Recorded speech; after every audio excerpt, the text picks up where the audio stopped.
esas moléculas ya no se...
Buenas tardes. Buenas tardes, profe. Profe, ¿Cómo están? bien. Bien, bien. ¿Qué tal? Bien, ahí, terminando semana, ¿no? Bien. Son dos parcialitos ahorita. Ah, sí, ya están en parciales. Ya, fluidos y diseño uno. Señor. Ya fue. Bueno, vamos a Mañana ahorita parcial hablar de fluidos conductores. aprovechando del tema de parciales, vamos a hablar ahorita de eso. Ah, bueno, profe. Vamos a empezar a hablar de eso de una vez. El parcial yo lo tenía programado para el 23, ¿sí? Yo creo que vamos a correrlo una clase más, vamos a dejarlo para el 25, para que alcancemos a ver el tema y dejar una clase larga para ejercicios. Yo les había dicho que íbamos a trabajar en grupos, ¿no? Es decir, que se iban a hacer unos grupos para el proyecto final y para la entrega de las listas de ejercicios. Yo les voy a dejar unas listas de ejercicios a partir ¿de qué? Este fin de semana las hago. Entonces, este fin de semana hago la lista de ejercicios para que tengan ahí una semana larguita para hacerlos. Entonces, Listo. esa lista de ejercicios me la van a entregar por grupo y pues la nota de la lista pues va para todos. Recuerden que hay una nota de 10%, ¿cierto? Relacionada con quizzes y talleres. Entonces, yo voy a hacer un quiz y un taller por cada parcial. Son 3 parciales. Entonces, pues con el taller estudian para el parcial y pues de paso tiene una nota adicional. Y los quizzes los voy a hacer una clase o 2 clases antes al parcial, pues va a depender de cómo lo podamos negociar ahí entre todos. Si a alguien le conviene, por ejemplo, si vamos a hacer el parcial es de hoy en 15, ¿no? Entonces, la idea sería hacer el quiz o el 23, que sería el martes anterior a ese jueves, o se hace de hoy en 8. El quiz es teórico, son 10 preguntitas teóricas, de ahí máximo media hora. Y la idea es que se hace el quiz y continuamos con la clase de ejercicios. Entonces, yo estaba pensando que el 23 podemos hacer una clase de ejercicios y la mitad de la clase de hoy en 8 también de ejercicios. Hoy vamos a continuar con el tema y el martes finalizamos el tema. Hoy vamos a mirar el tema de tablas de propiedades, cómo se utilizan, y yo al final de las clases les voy a dejar un ejercicio para que lo resuelvan en casa. Y ya la semana entrante empezamos a mirar más ejercicios. Quedaría faltando el tema de gases ideales. ¿Listo? Entonces, el tema de gases ideales lo vemos el martes. Ese tema es bastante fácil. Y el 18 podríamos hacer el quiz o lo podríamos hacer el 23. ¿Qué opinan ustedes? ¿Hacemos una votación?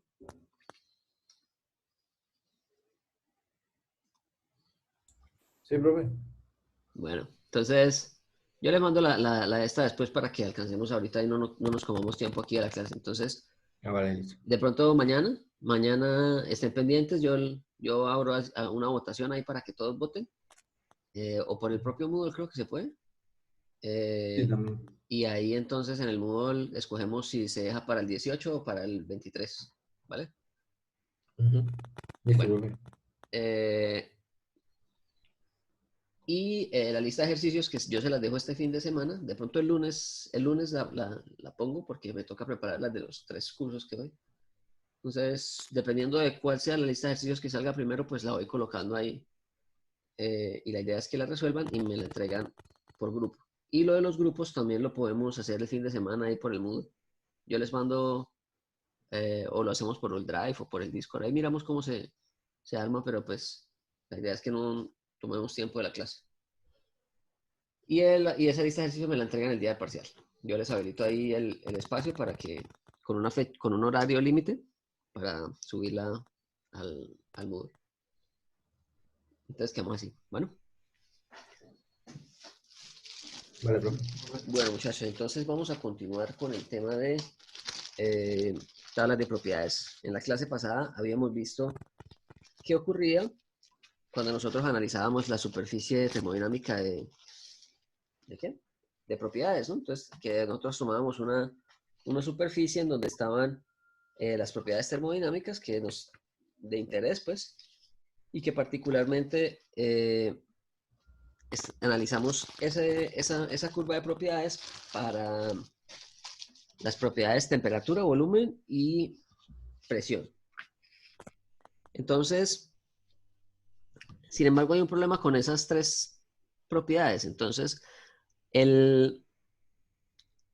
la superficie que nosotros analizamos en la clase pasada, que era esa superficie que nosotros íbamos haciendo un corte, si planteábamos una temperatura fija o una presión fija y eso, todos esos estados, ¿sí?, que constituían esa superficie de control, no existe una ecuación, ¿cierto? Es decir, es difícil, ¿sí? Entonces, es difícil hacer un modelo mediante el cual yo pueda calcular matemáticamente esas propiedades en cualquier circunstancia, ¿sí? Entonces, es decir, no existe una ecuación de la forma, no existe una ecuación, por ejemplo, de presión en función de la temperatura y del volumen que yo pueda utilizar para determinar todas las propiedades, ¿sí? O sea, esta ecuación no existe, ¿sí? Normalmente a este tipo de ecuaciones se les dice ecuaciones de estado. No existen para todas las condiciones de una sustancia.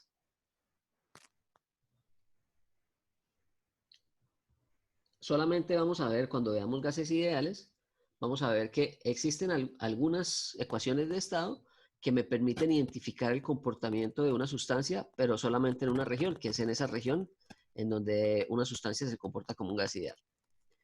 Entonces, si las propiedades no se pueden determinar de manera analítica, la única forma para determinarlo es mediante experimentalmente, ¿no?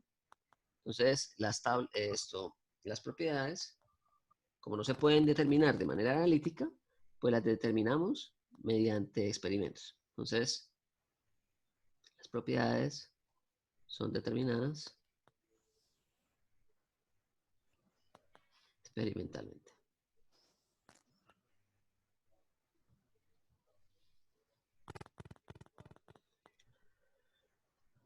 O sea, no existen ecuaciones que me definan el comportamiento de una sustancia en todas las condiciones y por lo tanto es necesario que esas propiedades se determinen experimentalmente.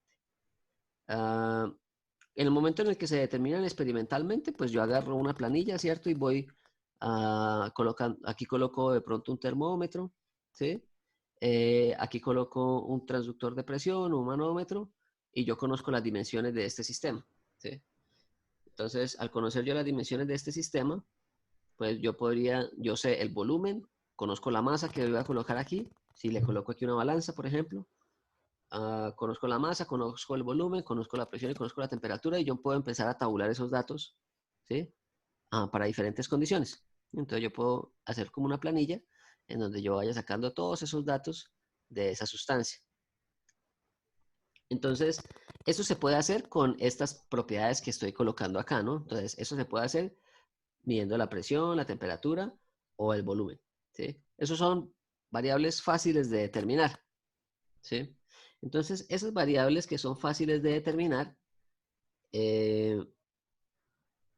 se utilizan para determinar esas otras variables que no se pueden determinar experimentalmente, ¿sí? Entonces, coloquemos primero acá que estas propiedades, P, B y T, son propiedades medibles. Es decir, se pueden determinar experimentalmente mediante un banco de experimentos, ¿no? Entonces, yo tengo aquí mi sistema, le coloco toda la instrumentación necesaria. Aquí voy midiendo temperatura, voy midiendo presión y voy midiendo volúmenes y voy mirando cuál es el comportamiento de estos tres, de esas tres, ¿qué? De esas tres componentes. Bueno, el volumen específico, pues conociendo el volumen y la masa, pues fácil. Con estas condiciones, yo puedo ir a una cosa que se llaman las relaciones de ecuaciones termodinámicas, que eso lo van a ver ustedes en el curso de termodinámica 2. Pero pues aquí en este momento solamente es útil mencionarlo, ¿no? Entonces, mediante estas propiedades, nosotros entramos a lo que se llaman ecuaciones de relaciones termodinámicas.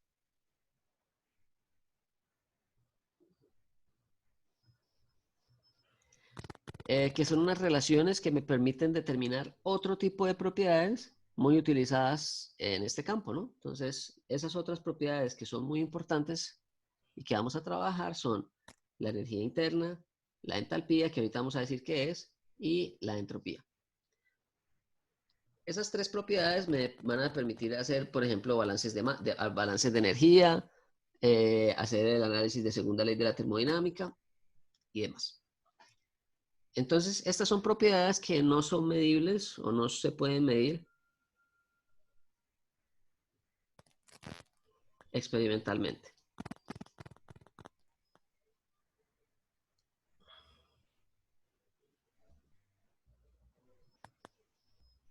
Es decir, no existe un termómetro, un equipo que me mida la energía, ¿sí?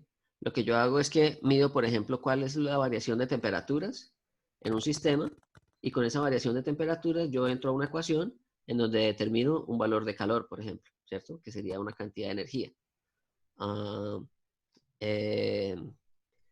Entonces, eso es lo que se hace. Siempre partimos de variables que son fáciles de determinar mediante instrumentos.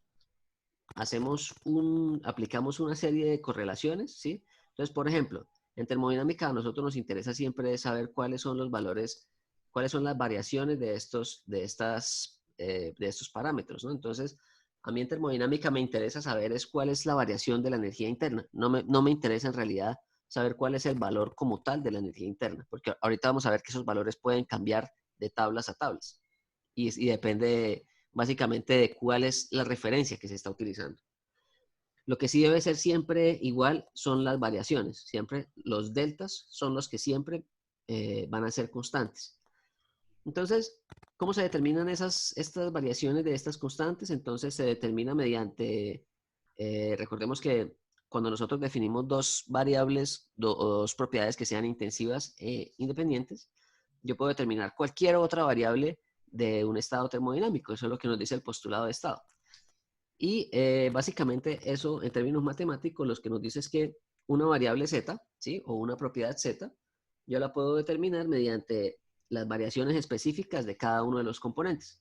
Entonces sería de z, derivada parcial de z con respecto a x, manteniendo y constante por dx, más derivada parcial de z con respecto a y, manteniendo x constante por dy. Que eso es la ecuación, digamos, básica del cálculo multivariable, ¿no? Entonces, a nosotros nos interesa determinar las variaciones de una propiedad, que puede ser u aquí, por ejemplo, ¿cierto? Entonces yo podría decir que este z va a ser u, y ese u lo determino mediante las variaciones de temperatura que le asigné a x, y a y las variaciones de presión, ¿sí? Entonces es una forma como de visualizar esto más de forma matemática, más abstracto. ¿Sí? Pero esto es tema de termodinámica 2. Bueno, entonces vamos a empezar a mirar cómo se comportan las tablas. Pero antes de eso vamos a definir un par de propiedades nuevas. Nosotros ya hemos hablado en algún momento de la energía interna. ¿Qué habíamos dicho que era la energía interna? ¿A qué estaba asociada la energía interna? ¿Mm? ¿A qué nos referíamos con la energía interna?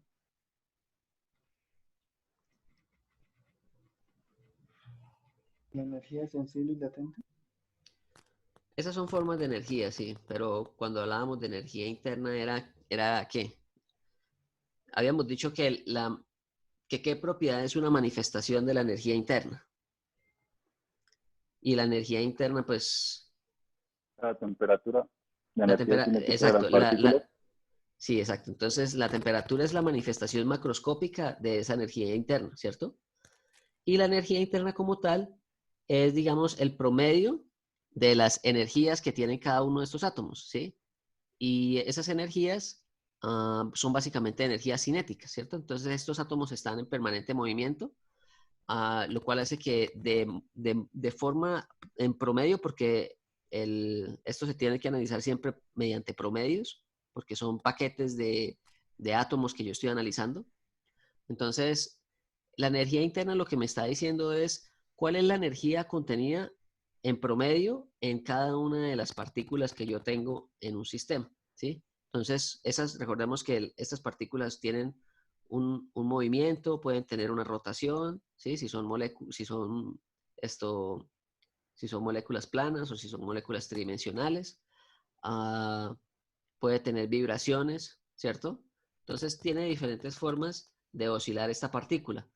En el momento en el que yo agarro todo este conjunto y lo analizo de forma global, la sumatoria de todas esas energías cinéticas es lo que conocemos como energía interna.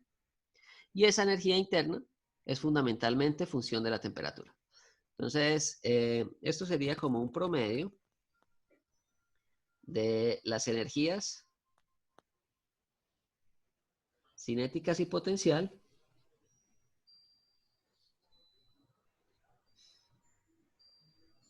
de la sustancia o de las partículas que constituyen mi sistema. Que constituyen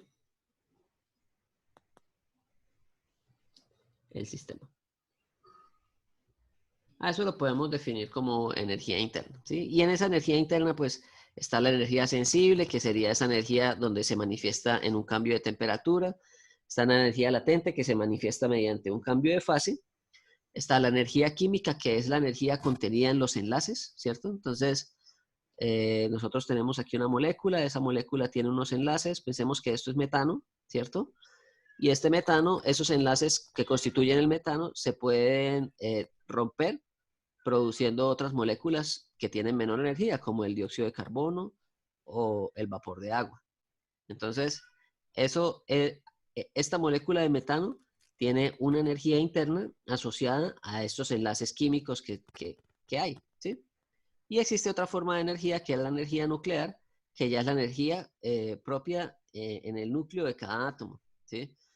Entonces, en el átomo nosotros sabemos hay protones, hay neutrones y hay dos tipos de fuerzas, unas que se llaman fuerzas débiles y otras que llaman las fuerzas débiles y las fuertes, ¿cierto?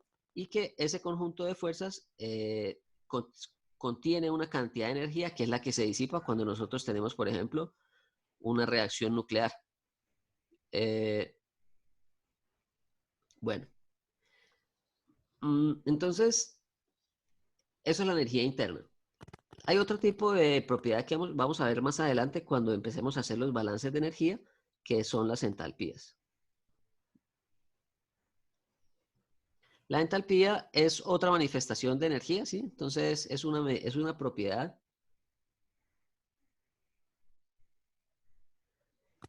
que, bueno, es una propiedad que se considera una propiedad ¿de qué?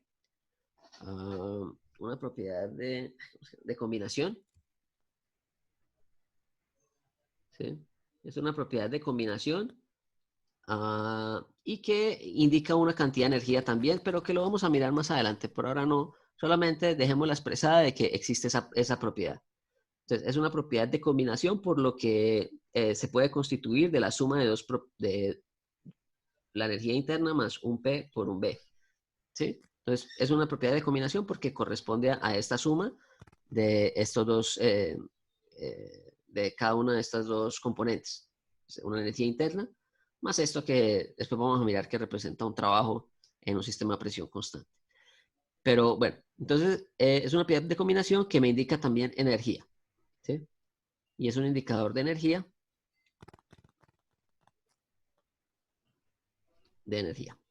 ¿Listo? Y existe una tercera propiedad, que esa sí la vamos a ver al final del curso, que se llama entropía. Tal vez alguno de ustedes ya la ha escuchado por ahí en videos o no sé, en otros lados. Y la entropía es una propiedad termodinámica también, que me indica una aleatoriedad de un sistema.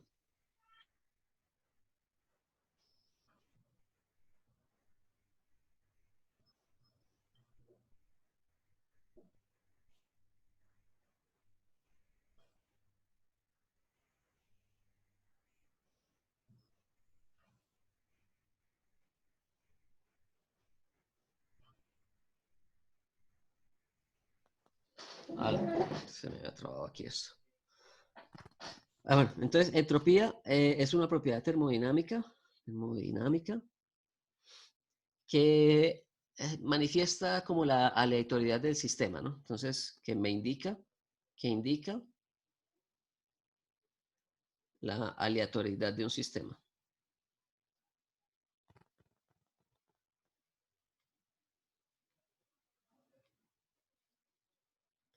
Entonces, entre más entrópico sea un proceso, es un proceso que es más caótico, que genera más aleatoriedad en su entorno. Pero eso lo miraremos con más detalle más adelante, qué es lo que significa cada una de esas dos propiedades. Eso es compleja, ¿no, profe? La entropía. Pues la definición de entropía, de entalpía y de energía son definiciones que son bastante abstractas, ¿no? O sea, uno creería que definir entropía es más difícil que definir energía, pero en realidad definir energía tampoco es que sea muy fácil. Entonces, pero lo vamos a ver más adelante. Profe, una pregunta. ¿Sí? Digamos que la entropía tiene que ver con principio de incertidumbre de Heisenberg. No tanto, no, porque el principio de incertidumbre ya hace parte de los modelos cuánticos, ¿no?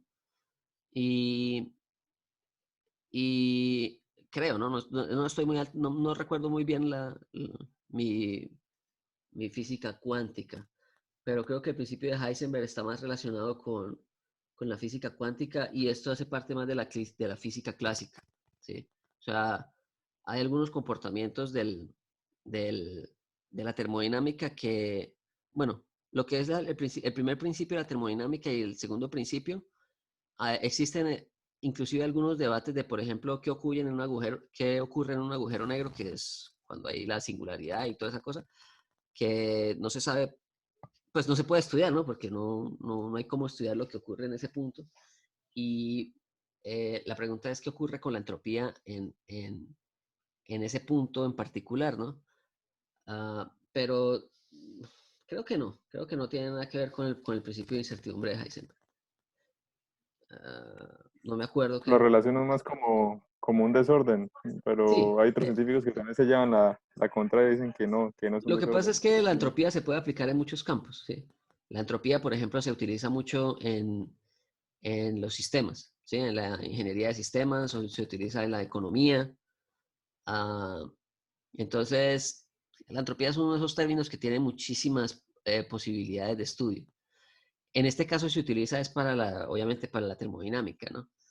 Entonces, cuando veamos más adelante que el segundo principio de la termodinámica nos dice es que los procesos solo pueden ocurrir espontáneamente en una dirección, ¿sí? Entonces, un pocillo caliente se enfría si se coloca en un ambiente que esté más frío, ¿sí? O sea, nunca va a ocurrir lo contrario. el ambiente que esté frío nunca se va a enfriar más para entregar la energía al que ya está caliente, ¿sí? Y eso se hace mediante el análisis de una propiedad que se llama entropía, ¿sí?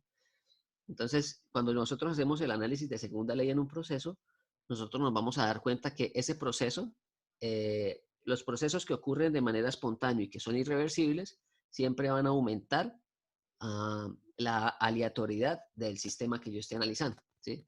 Entonces, ese sistema en equilibrio es mucho más aleatorio que el sistema inicial, ¿no? Porque ese sistema inicial de pronto estaba más organizado, ¿sí? La energía es decir, la energía, por ejemplo, en el pocillo caliente, tiene mayores posibilidades de generar algún efecto, ¿sí? Entonces, a eso se le considera que como que ese sistema está un poco más organizado que cuando ya está todo en equilibrio, ¿sí? Cuando ese sistema ya entra en equilibrio con el ambiente, pues ese sistema ya no tiene ninguna capacidad de generar ningún otro efecto en sus alrededores. Entonces, por eso decimos que tiende como al desorden, es justamente por eso, porque entra como en un estado de equilibrio con su entorno. Entonces no tiene capacidad de generar trabajo. Entonces es más o menos por ahí, pero lo que les digo, dejémoslo para más adelante, cuando empecemos a definir segunda ley. ¿Listo? Bueno, entonces, para que no se nos acabe tan rápido la clase, vamos a empezar a mirar los diagramas. El primer diagrama que vamos a mirar, no, mentiras, creo que aquí falta algo. Sí, listo. Entonces, nosotros habíamos visto en la clase pasada que existían ciertas regiones en diferentes partes de esos diagramas, ¿sí? Entonces, por ejemplo, habíamos visto que existe una línea que nos determina en dónde empieza y dónde termina un cambio de fase, ¿sí? Y que esa línea la llamábamos una línea de fases o una línea de saturación.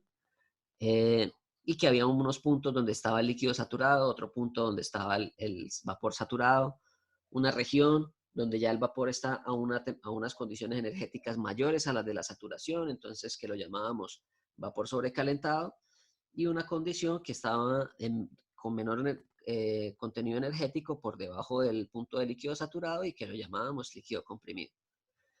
Entonces, cada una de esas regiones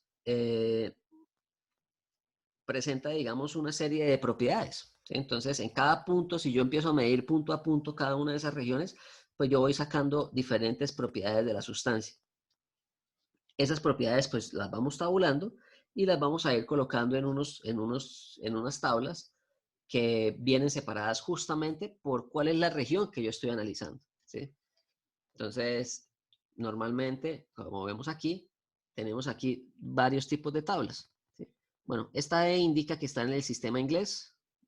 Pues no me di cuenta y coloqué las tablas en el sistema inglés, pero las tablas en el sistema internacional son solamente A4.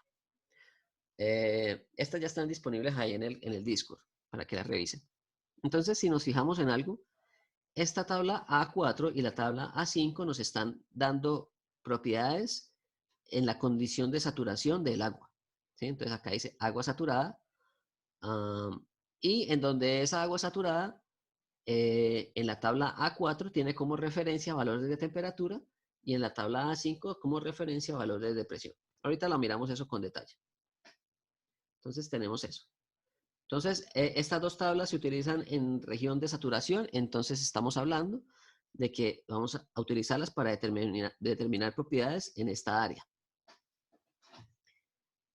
La que sigue, entonces esto es saturación. Después miramos acá otra tabla, ¿cierto? Que es de tablas utilizadas para el vapor sobrecalentado. Entonces, es una serie de tablas que vamos a utilizar para determinar propiedades en esta región de sobrecalentamiento, que es esta región de acá, ¿no? Entonces, todo lo que esté en esta región estamos considerando que es vapor sobrecalentado. Y que las propiedades de esta región yo las puedo encontrar en estas tablas. Nos quedan otras dos, ¿no? Tenemos aquí otra serie de tablas que me van a indicar las propiedades del líquido comprimido. O sea, todas las propiedades en esta área de acá.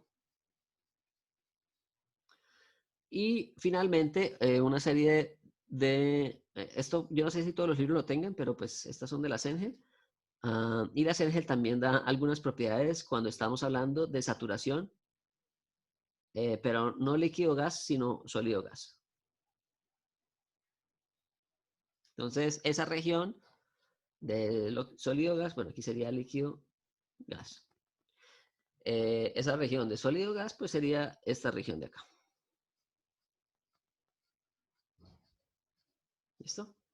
Entonces, dependiendo de las condiciones que a mí me estén dando, o de las propiedades que a mí me estén dando, pues yo verificando en cada una de estas tablas, yo puedo identificar en qué región de esta superficie termodinámica yo me encuentro.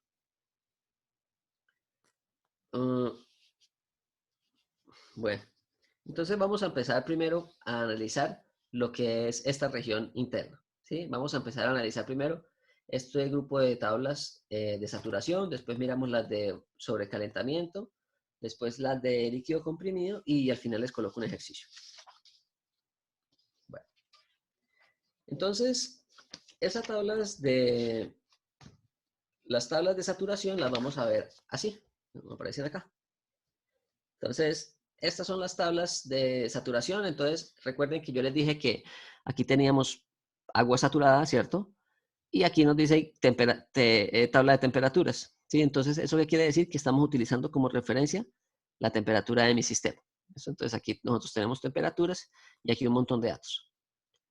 En el caso de que nosotros utilicemos presión como referencia, pues utilizamos esta otra tabla y al final, pues, el ejercicio nos indicará cuál va a ser como la más cómoda para el cálculo, ¿no? Bueno, en realidad el ejercicio no lo dice. Uno tiene que saber cuál es la que le va a quedar más cómoda para calcular propiedades. Entonces, por ahora enfoquémonos solamente en las propiedades de vapor y líquido saturado. Entonces vamos a hacer aquí un desarrollo de un diagrama. Entonces coloquemos aquí nuestro diagrama, ¿sí? Vamos a analizar un diagrama de temperaturas y volúmenes específicos, ¿sí? Y vamos a empezar a colocar datos. Entonces, aquí vamos a colocar temperatura en Celsius y volumen específico en metros cúbicos por kilogramo.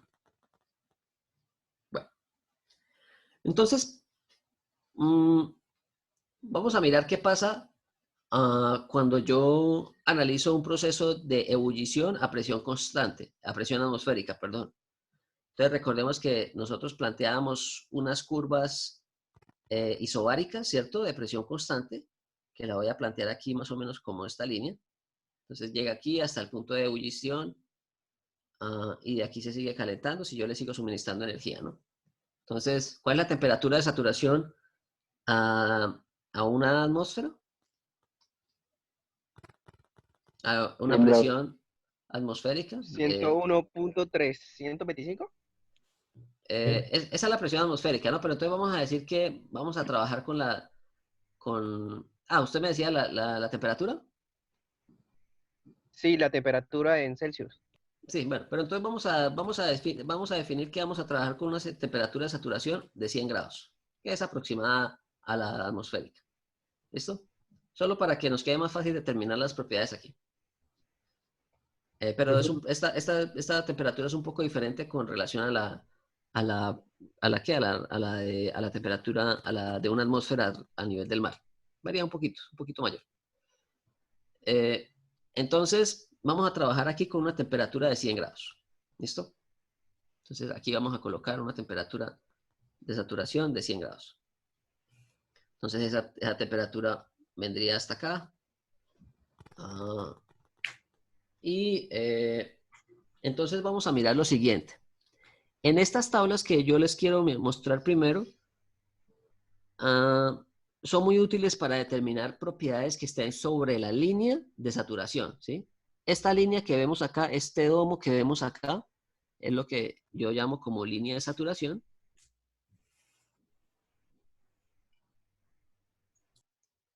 Y todo lo que esté a la derecha del punto crítico lo conocemos como línea de saturación o línea de vapor saturado.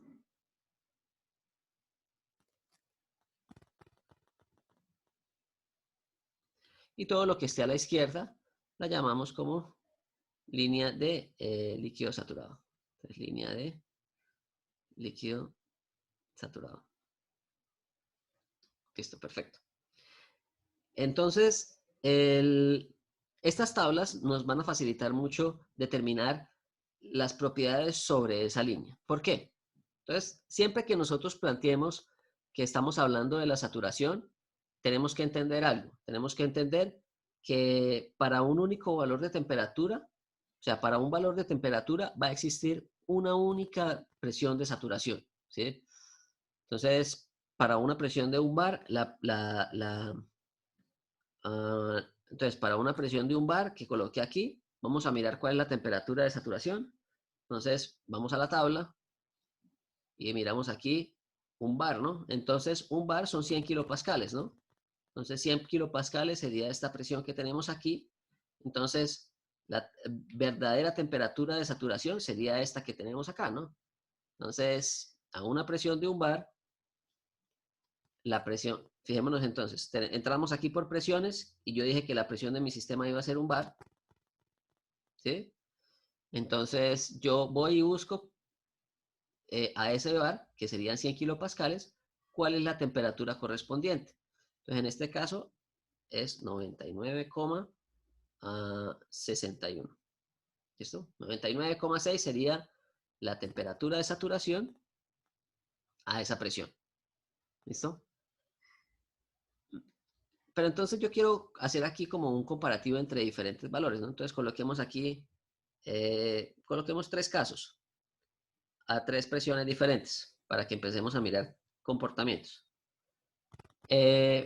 Presión atmosférica de 1,5 bar y acá una presión atmosférica menor de 0,45 bar. ¿Listo? Entonces, pongámoslo por acá. Listo, perfecto. Entonces ahí tenemos, quiero determinar esos estados que yo estoy presentando ahí en azul, ¿sí? Entonces quiero determinar las propiedades en cada uno de esos puntos azules. Entonces, una de esas propiedades pues va a ser la temperatura. La temperatura la comparten todos los puntos que estén sobre esta línea, ¿cierto? Porque es la temperatura de saturación. Entonces, ¿cuál es la temperatura de saturación a la línea de 1,5 bar? ¿Cuánto sería? 111.35. Listo, 111.35, que sería esta de acá, ¿cierto? 111.35 grados. Y la de 45, y la de 0,45 bar.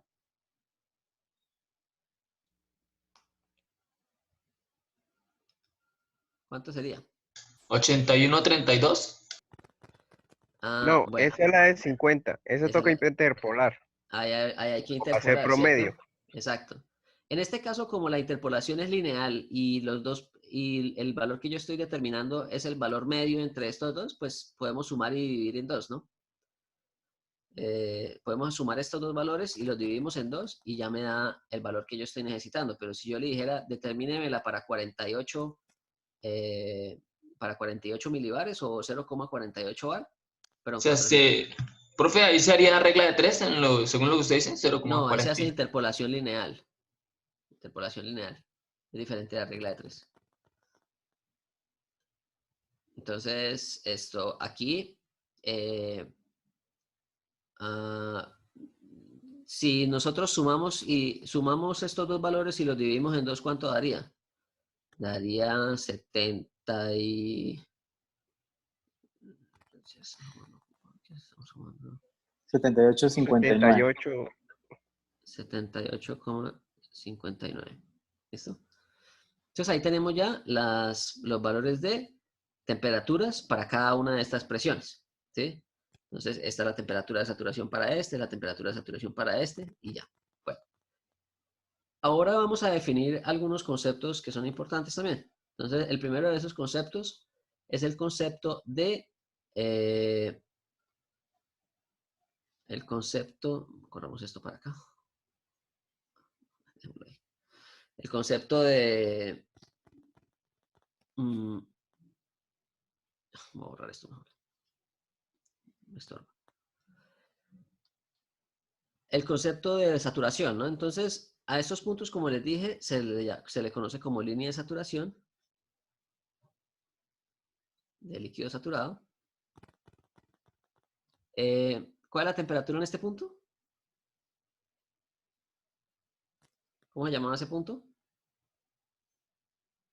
Punto crítico.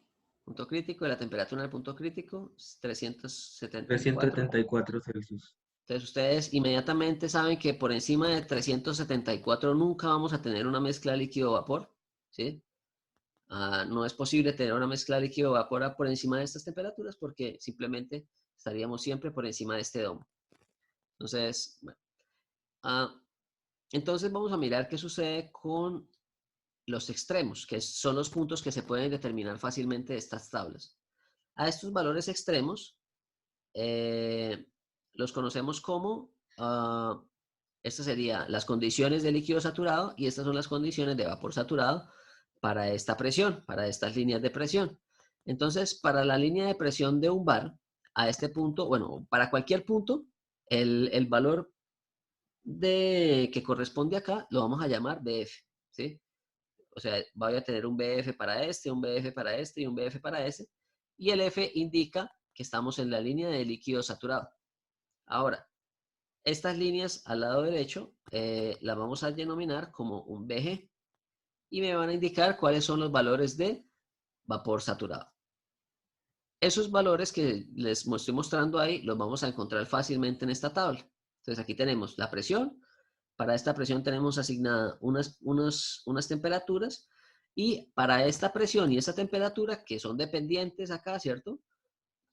Existen dos valores aquí tabulados que corresponden a los límites de esa mezcla, ¿sí? Entonces, el límite superior que sería cuando todo está evaporado y el límite inferior es cuando todo está condensado en la saturación, ¿no? Bueno, entonces vamos a hacer aquí como una tablita de datos y vamos a empezar a sacar esto. Entonces, para una presión de un bar, saquemos los datos para una presión de un bar. Entonces, la temperatura de saturación a un bar da ¿cuánto? Ya la sacamos ahí. 99,61, ¿no? Listo. Determinemos ahora cuál es el volumen específico de líquido saturado a un bar. ¿No? 0,001043. 1043. Entonces, un valor bastante pequeño. Este está en metros cúbicos por kilogramo. Perfecto. Y el valor de BG. 1,6941. 1,6941. Listo. Entonces, fijémonos que los órdenes de magnitud son bastante grandes, ¿no? Entonces, un kilogramo de agua a esa temperatura en la fase líquida ocupa este volumen, que es más o menos 1 litro, ¿sí? Esa misma cantidad de masa, ese mismo kilogramo de masa, si yo lo evaporo completamente a ese valor de temperatura, yo voy a tener que va a ocupar casi 2 metros cúbicos, 1,7 metros cúbicos, que sería aproximadamente 2 tanques de agua de una casa, ¿no? Entonces, ese proceso de expansión es bastante considerable. Estas mismas propiedades, estos mismos subíndices F y G, aplican tanto para energías internas. Sí, yo puedo tener UF, puedo tener UG, así como puedo tener entalpía F, entalpía G, SF y SG. ¿Sí? Entonces sirve para cualquiera de las. Y esos subíndices lo que indican es que estamos sobre los límites de la saturación. ¿Sí? Entonces, si yo llego acá y le digo, tenemos un sistema que está a una atmósfera y está presentando un volumen específico de 1,69. Entonces usted dice, uy, el volumen específico en la saturación, el vapor saturado es 1,6941. Entonces está aún en una posición muy cercana a ese valor. ¿Listo? Bueno. Entonces, eso lo podemos hacer también para 0,45 y para 1,5. Y vamos a ver algunas cosas. Antes de continuar, definamos acá algo. Hay un concepto importante que es el que se llama entalpía.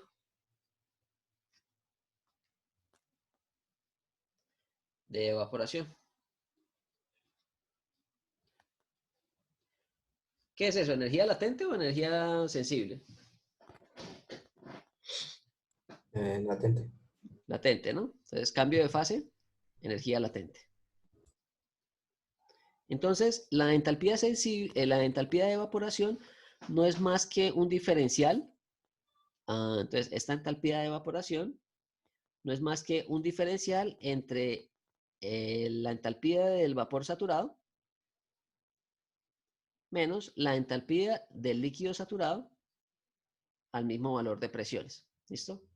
Y esto se puede conjugar de una manera muy fácil, que es mediante esta nueva notación, ¿sí? Entonces, HFG indica la energía necesaria para producir ese cambio de fase. Entonces, determinemos el HFG para el agua, a una atmósfera.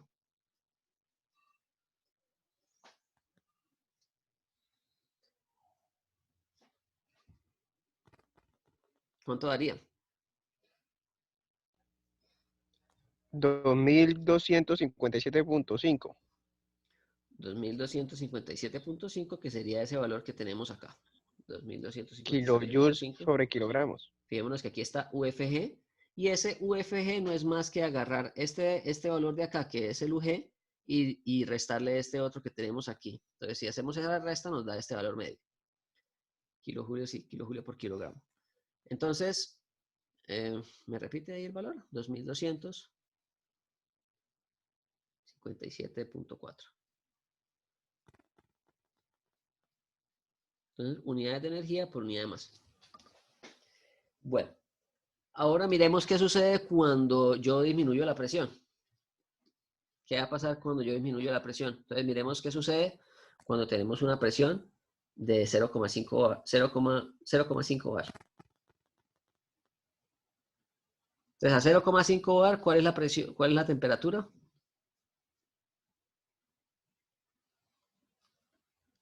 Profe, una pregunta. ¿Sí? ¿Esas últimas unidades del HFG son kilojoules sobre kilogramo? Kilojoule por kilogramo, sí. Son unidades de energía. De energía específica, ¿no? De energía por unidad de masa. Kilojoule por kilogramo. 81,32 grados. 81,32, ¿cierto? Ujú. Entonces, 81,32 sería la temperatura de saturación para esa presión que establecí acá. Esta presión. Y acá esta presión. Perfecto. Bueno. Nuevamente, miramos cuál es el UF a 0,5 bar. El UG.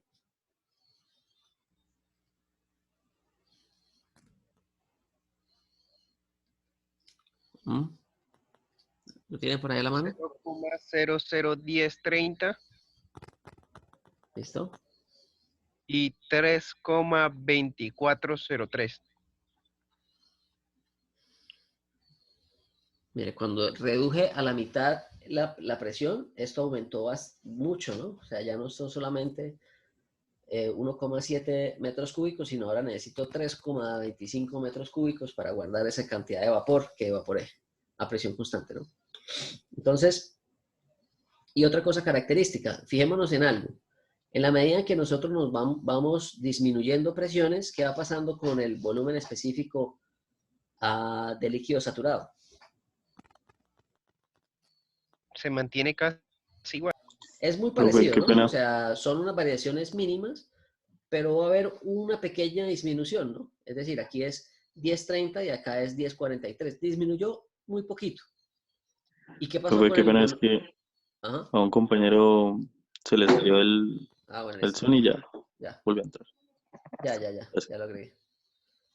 Entonces, si nos damos cuenta, las variaciones en los volúmenes específicos de líquidos saturados son muy pequeños, ¿no? Cuando yo varío las presiones.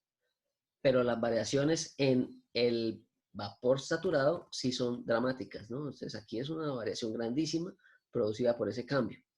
Entonces, aumenta o disminuye cuando disminuyo la presión.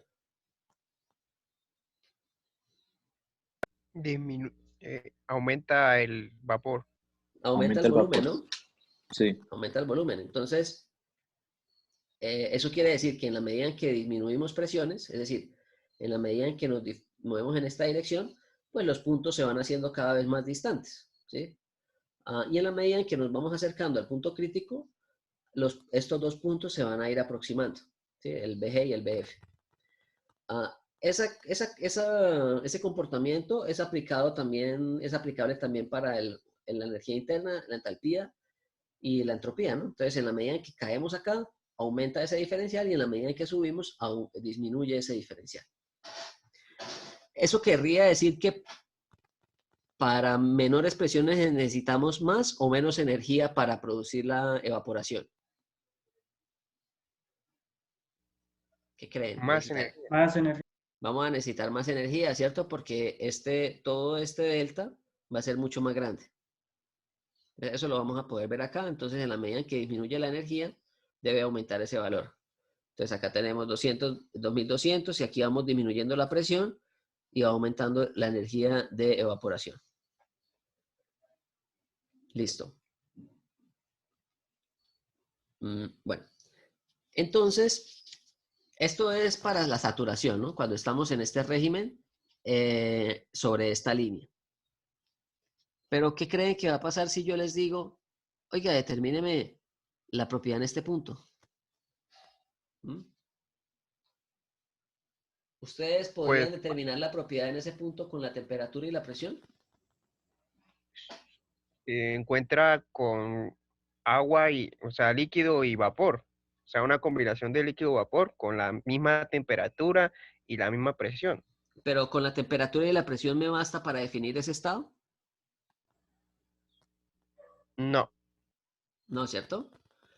Y eso sucede porque la temperatura y la presión son dependientes en el cambio de fase, ¿sí? Lo que les había dicho, la presión de saturación es función de la temperatura de saturación y viceversa, ¿sí?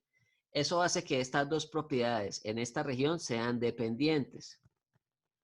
Y yo les había dicho que para determinar un estado necesito que sean dos propiedades independientes. Entonces no me basta con esas dos, necesitamos una tercera propiedad. Ahí va a aparecer una propiedad que es bastante importante, que ahorita la defino y la desarrollamos, que es la que se conoce como calidad y generalmente se coloca como con una X, ¿sí? Bueno, aquí para definir este estado nosotros podríamos haber dicho cuál es el volumen específico de la mezcla, ¿no? Pero vamos a mirarlo más por este lado de la calidad.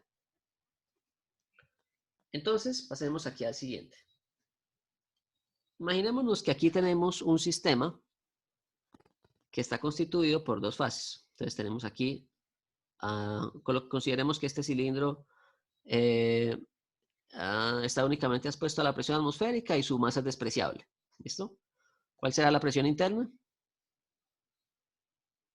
La misma presión de arriba. Listo, la misma presión atmosférica, ¿no? Si desconsideramos el peso. Y vamos a decir que este sistema está en una condición de heterogeneidad de la sustancia. Es decir, vamos a tener acá una parte de ese sistema va a estar como líquido y la otra la vamos a tener aquí como un vapor y que esto es agua, ¿sí? Entonces vamos a colocar acá una cantidad de agua. Esa cantidad de agua le colocamos encima un pistón y después vamos a calentar esa agua aquí con alguna cantidad de energía hasta que estoy en esta posición. ¿Listo? Entonces, si nosotros rehacemos nuestro diagrama, entonces nuevamente hagamos el diagrama de temperaturas y nuestro diagrama de temperaturas y colocamos la línea de presión constante. Entonces, vamos a colocar aquí temperatura, vamos a colocar aquí volumen específico y vamos a hacer la línea de presión constante. Entonces, nuestra línea de presión constante llegaría por acá, pasaría por acá y continuaría de aquí para arriba. ¿Listo? Bueno, entonces en esa línea de presión constantes, nosotros vamos a identificar que en dónde estaremos en este, supongamos que estamos a presión atmosférica de un bar. Coloquemos aquí un bar mejor nuevamente. Con este dato de un bar, ¿qué podemos determinar ya? La temperatura, ¿Qué sería cuánto? 99.61. Listo. Entonces esa es la temperatura de saturación de esta Y línea. los Es extremos. decir, sí, y los dos extremos. Listo. Entonces aquí tenemos esa temperatura de saturación y los dos extremos. Entonces vamos a colocar aquí el extremo del BF, perdón. Y aquí de nuevo el BG, que me recuerda nuevamente, aquí era 0,001043. Sí. Y Y el otro, 1,6941. listo. 1,6941. 1,69. Perfecto. Eso está en metros cúbicos por kilogramo. Listo, perfecto. Entonces, a mí me dicen que tengo una sustancia que está en este estado. ¿Listo? Entonces, a mí no me sirve solamente con esto. ¿Sí? Entonces, ahí nace una nueva propiedad que, bueno, es una propiedad. Entonces, vamos a definir una nueva propiedad que se llama calidad. Y esta calidad lo que nos va a indicar o nos va a ayudar a determinar, ¿cierto? Entonces, nos va a indicar la proporcionalidad entre las fases.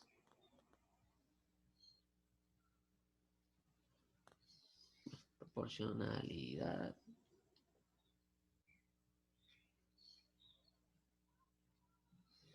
Proporcionalidad entre fases. Entonces, ¿cómo hace para indicarnos esa proporcionalidad? Bueno, ¿qué quiere decir eso primero?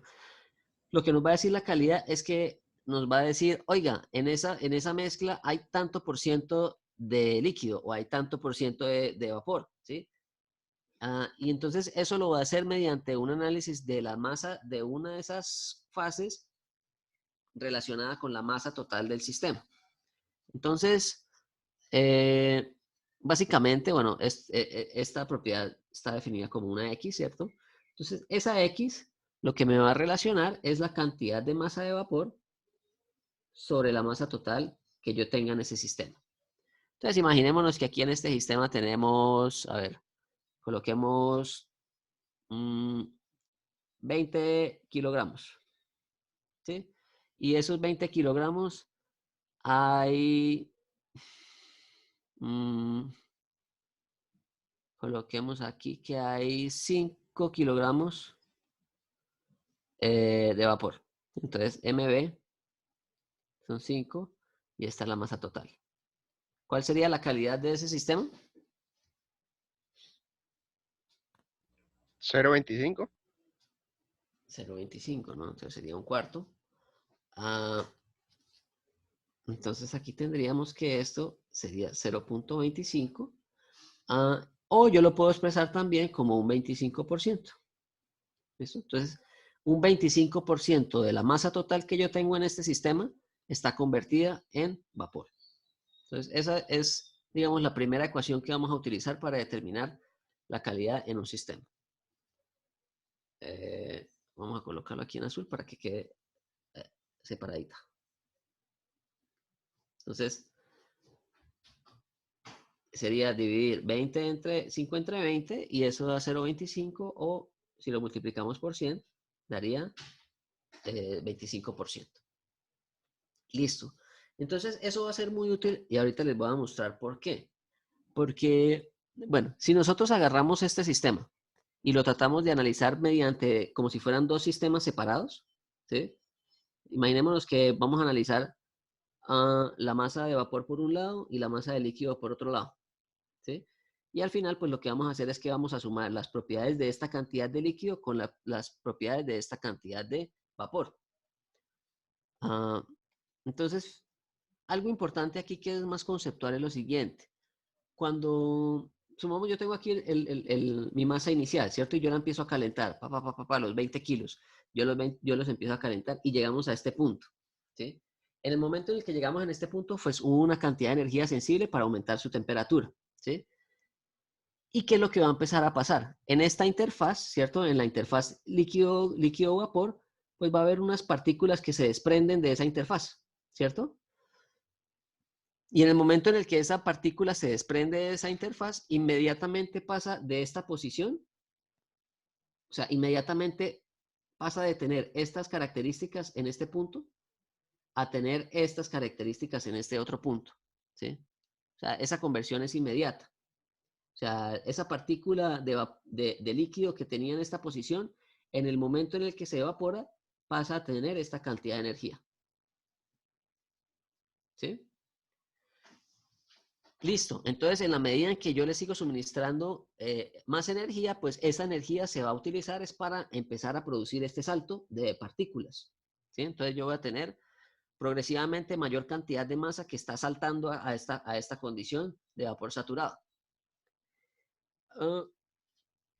Entonces, si nos fijamos algo, no existe, digamos, como tal, un volumen específico en este punto de aquí, ¿no? O sea, no va a existir como tal un volumen específico de una propiedad homogénea en este punto, ¿no? Siempre tenemos aquí es una heterogeneidad de fases. Entonces, lo que está haciendo que yo pueda identificar un punto dentro de este domo es que va a haber una proporcionalidad entre el líquido y el vapor, ¿cierto? Entonces, si yo tengo una mayor proporción de partículas con estas características, ¿sí? Entonces, la sumatoria, digamos, ponderada con las partículas de líquido, pues me va a dar un valor intermedio. Entonces, eso es para que lo tengamos claro. Es decir, que aquí, en esta región, va a haber unas partículas que tienen estas características y otras partículas que tienen estas otras características. Y lo que nosotros solemos hacer es que determinamos un valor promedio de ese conjunto, ¿sí? Y ese valor promedio es determinado mediante la contribución parcial de cada una de las propiedades de líquido saturado y de vapor saturado. Entonces, ahí empezamos a aplicar el concepto de calidad. Bueno, entonces, yo puedo agarrar, como les dije, entonces, todo este conjunto como si fueran dos subsistemas. O sea, todo este sistema inicial, yo lo puedo analizar como si fuera una suma de dos subconjuntos, que va a ser este primer subconjunto que yo lo voy a denominar como vapor y este de acá que lo voy a denominar como líquido. Entonces empecemos por lo más sencillo, definamos la masa, ¿cierto? Entonces la masa total de ese sistema, entonces como sabemos, la masa es una propiedad extensiva y para determinar la masa total de un sistema, pues no es más que sumar la masa de cada componente. Entonces, la masa de líquido más la masa de vapor. Entonces, esto es sencillo. Bueno. Bueno, antes de desarrollar esto, miremos aquí. ¿Cuál es el rango de valores que puede tomar X? De 0 a 1. De 0 a 1, ¿cierto? Entonces, cuando es 0, ¿es qué? Totalmente líquido. ¿Líquido qué? Líquido comprimido. Comprimido. Saturado. Líquido saturado. Epa. ¿Sí? Porque recordemos que aquí estamos trabajando, la calidad únicamente aparece si estamos dentro de este domo, incluyendo las líneas externas, ¿no? Entonces, si estamos por fuera de este domo, no debe aparecer calidad por ningún lado porque no tiene sentido, ¿sí? La calidad aparece cuando estamos hablando de una mezcla, ¿sí? Entonces, nunca vayan a hablar que la calidad del vapor sobrecalentado, ¿no? Hablamos es de la calidad dentro del domo. ¿Y uno sería qué? Vapor saturado. Vapor saturado. Listo, vapor saturado. Entonces, si tenemos 1 como calidad, pues sabemos que estamos en este punto. Y si tenemos 0, sabemos que estamos en este punto. Listo. Muy bien. Entonces, ahora vamos a mirar cómo se aplica ese concepto de calidad para determinar lo que les estaba diciendo de acá de una propiedad promedio. Entonces, lo que hacemos es lo siguiente. Primero, pues planteamos aquí esta ecuación, que digamos es la ecuación de sumatoria de las masas del sistema. Ahora imaginémonos que en lugar de colocar aquí la masa, pues vamos a determinar cuál es el volumen total de ese sistema. Entonces, el volumen total del sistema sería ¿qué? El volumen del gas más el volumen del vapor. El volumen líquido. del líquido saturado más el volumen del vapor saturado, ¿cierto? Entonces, el volumen que estaría ocupando esta cantidad de líquido más este volumen de acá, ¿cierto? Entonces, directo. Listo. Entonces, ahora aquí lo que podemos hacer es que podemos empezar a aplicar este concepto, ¿no?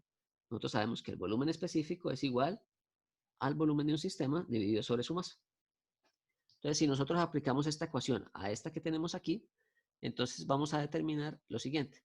Nosotros vamos a decir que el volumen total, entonces va a ser igual al volumen específico multiplicado por la masa total. Entonces, yo voy a colocar acá la masa total multiplicado por el volumen específico, y este volumen específico sería ese volumen específico promedio o total de mi mezcla de dos fases, ¿sí? Entonces, ese es el que nosotros generalmente estamos interesados en calcular para asignarle un valor aquí, ¿sí? Entonces, yo quiero asignarle un valor a la totalidad de ese sistema sin necesidad de decir, ese sistema tiene tanta masa de esta y tanta de esa. No, yo voy a decir, ese sistema tiene este volumen específico, ¿sí? Es decir, si yo digo, este vapor saturado tiene este volumen específico y esta cantidad de líquido tiene este volumen específico, entonces yo puedo plantear una ecuación en donde yo digo, todo este sistema tiene un volumen específico promedio mediante la contribución de cada uno, que va a ser este de acá. ¿Listo?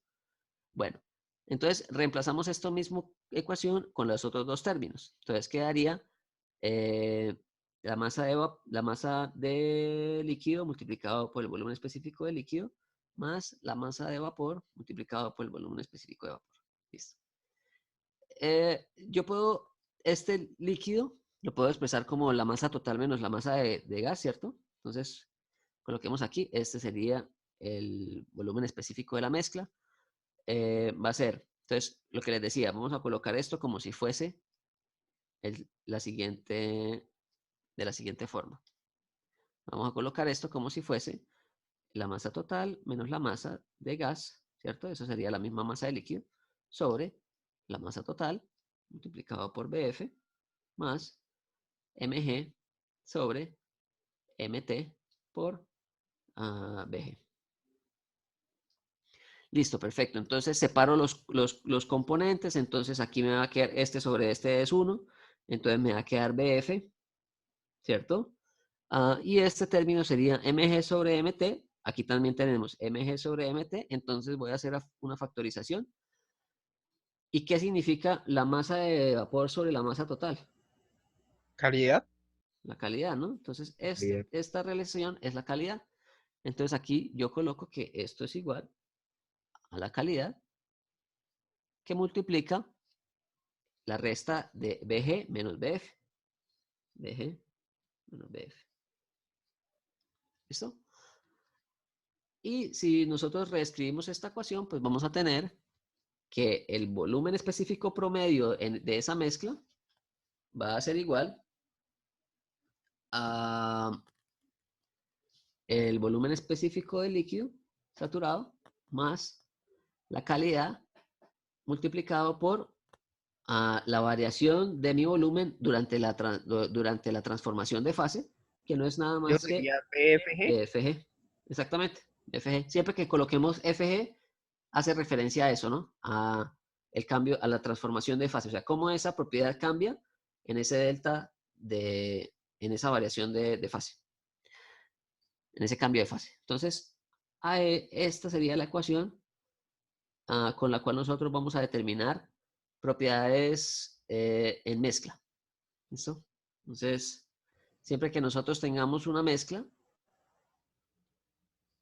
lo que hacemos, lo que solemos hacer es determinamos la calidad y con la calidad empezamos a determinar cada una de las propiedades, ¿sí? Algo importante. Este mismo procedimiento de los volúmenes yo lo puedo hacer, por ejemplo, para las energías internas o para las entropías o para lo que sea, de tal manera que yo puedo esta ecuación reemplazar este B por una variable hipotética Y, supongamos, ¿sí? Entonces Y va a ser igual a YF más X por YFG, ¿sí? En donde Y puede ser la energía interna, el volumen específico, la entalpía o la entropía, cualquiera de esas.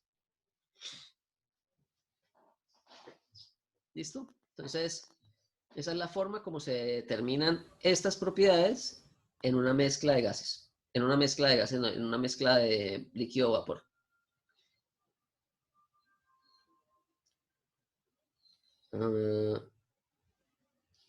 Bueno, y aquí yo puedo también establecer una nueva ecuación para la calidad, ¿no? Yo puedo decir que la calidad entonces la puedo determinar no solamente mediante la relación de la masa del vapor sobre la masa total. Coloquemos aquí masa G. Mg, que es la notación que utiliza el libro de Sennegel, es la G, ¿no? Como vapor. Ahí había colocado Mb de vapor, pero coloquemos Mg para que mantengamos la misma notación en todo, en el ejercicio. Bueno, entonces lo que les decía, yo puedo aquí establecer una nueva relación para la calidad, ¿no? Entonces yo puedo decir que la calidad la puedo determinar mediante la relación de el volumen específico menos el volumen específico del líquido saturado sobre el volumen específico de la transformación. ¿Sí? Entonces, esta es otra ecuación por la cual yo puedo determinar la calidad de un sistema. La calidad de una mezcla, perdón. Entonces tenemos esta ecuación para determinar calidad y tenemos esta ecuación para determinar calidad. Las dos nos sirven.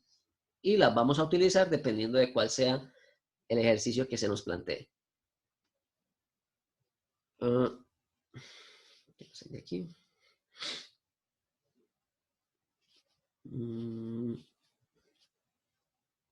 Ya. Entonces, miremos esto. Entonces aquí tenemos un numerador que es B menos BF y un denominador que es BG menos BF, ¿no? Entonces, eso si lo miramos de manera gráfica, sería más o menos lo siguiente. Esta diferencia sería ¿qué? ¿O esta distancia sería qué? El denominador. El denominador, ¿cierto? BFG. ¿Y cuál sería el numerador?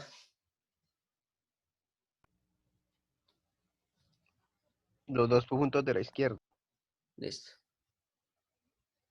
Este sería B menos BF. ¿Listo? Entonces, más o menos como para mirarlo de forma gráfica, lo que me indica la calidad, entonces nuevamente la calidad me indica la cantidad de vapor en la mezcla. Y yo lo puedo mirar aquí mediante un análisis de estos dos brazos, ¿cierto? Entonces, entre más distante esté mi punto de la mezcla de la línea de líquido saturado, pues voy a tener una mayor proporción de vapor en esa mezcla, ¿sí? Entonces, entre más distante, entre más lejos esté hacia allá, pues voy a tener una mayor cantidad de este componente en la mezcla. Más o menos, pues eso es, así es la forma como se determinan propiedades en la saturación, ¿sí? Entonces, mezclas saturadas se determinan de esa forma. ¿Alguna pregunta sobre esto?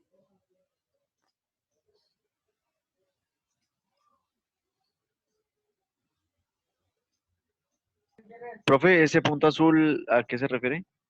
¿Este de acá? ¿O este? No, el punto azul era... ¿De allá dónde?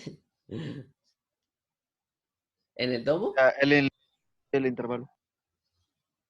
¿Este? Sí, señor. Ese es el estado. Ese es el estado en el que yo me encuentro, ¿sí? O sea, si yo mido el volumen de este sistema, de todo este sistema, desde aquí hasta allá, ¿sí? O sea, si yo mido todo este volumen, sé que esto es un delta X y yo sé que esto tiene un diámetro de tanto, ¿cierto? Con esos dos datos yo puedo determinar el volumen de mi sistema, ¿no? El volumen total. Y fuera de eso, yo sé que este sistema tiene una masa total de 20 kilogramos. Con estos dos datos, yo determino un volumen específico. Y ese volumen específico me está dando que debería estar aquí. Listo, profe, muchas gracias. ¿Listo? Entonces, lo que pasa es que este volumen específico es la suma ponderada de la contribución del vapor más la contribución del líquido, que tienen, las del líquido tienen estas características y las del vapor tienen estas características. Y cuando yo hago la suma ponderada por las proporciones de cada uno de ellos, pues me da un punto intermedio. ¿Vale? Bueno.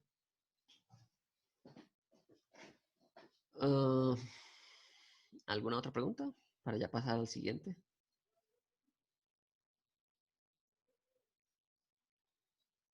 Bueno. Entonces, Profe, ahí preguntan qué significa la F y la G. Entonces, ¿eso viene del inglés o del alemán? El líquido uy, y vapor. ¿alemán será? ¿Cómo se dice líquido en alemán? No tengo ni idea. Todo que lo escriban. F, de pronto el alemán, sí. Yo pensaba que era como fluid y gas, pero pues ambos son fluidos, ¿no? Sí. No sabría el origen no sabría decirles cuál es el origen del subíndice. Pero sí, normalmente se consigue como BF y BG. BG debe ser de gas. Creo que es alemán, si mal no estoy. Sí. Líquido se dice, mira, no sé si se escucha ahí. Flüssigkeit. Flüssigkeit. Bueno, Flüssigkeit. ahí está. Toca buscarlo entonces. Voy a anotarlo y lo voy a buscar también. Si lo puse en Google Translate, entra Vale. Sí, es que un compañero preguntó por la F y la G, entonces Sí, no, sí, está. ahí vi, estoy viendo el chat ahora. ¿Qué es lo que significa FG? FG indica entonces volumen líquido saturado y vapor saturado.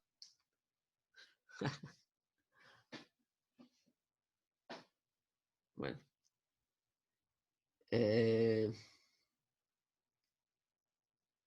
Bueno, seguimos acá, ¿no? Entonces ya vamos a pasar al siguiente.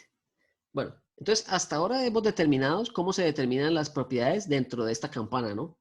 Sabemos que si necesitamos determinar las propiedades en cualquier punto que esté sobre esta línea, pues me basta únicamente con tener la temperatura o la presión, ¿sí?